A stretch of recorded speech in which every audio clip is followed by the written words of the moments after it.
Austin. The male bats are left alone. They've got the run of the lake, right?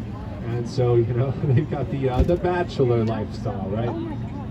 And when those mama bats come up into Austin, the interesting thing is, even though they've done their mating season, they aren't actually doing that 1,000-mile migration back up into Austin in their first trimester. They actually have a delayed pregnancy, and so they only get pregnant once they are actually back up in this bridge. So kind of a neat little evolutionary development they've had. Now, those bat mamas, they give birth to the pups around the middle of June. First or second week of June, you'll start seeing less and less of the bats as they save all of their energy for those birth periods. So, you know, the bats just seem to disappear for those 2 weeks, and we get a lot of disgruntled people coming up and saying, "Where are the bats?"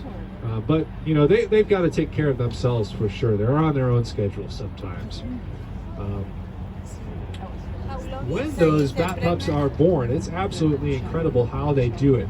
The bat moms here, they are just about the same size as the cliff swallow, around 3 inches from head to tail, with wingspans of about a foot, and actually half of the length of their body is their tail. That's why they're called the freetails. So the interesting thing, though, when they give birth to those pups, the pups are a third of the size of the adult females. Now scale that up to a person, you'd have a 150-pound female giving birth to a 50-pound kid, right? Yeah, it'd be a lot of work.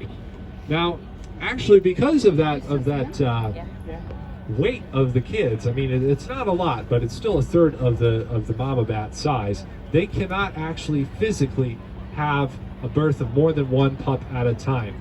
They cannot have twins or triplets. It's just one pup annually, so we approximately know that the numbers of the bats double right halfway through the summer. And the interesting thing about the births, other than that, I mean, they give birth to those bat pups while they're roosting upside down underneath the bridge in those cracks. Then they'll flip right side up and they catch those pups before they fall in the water.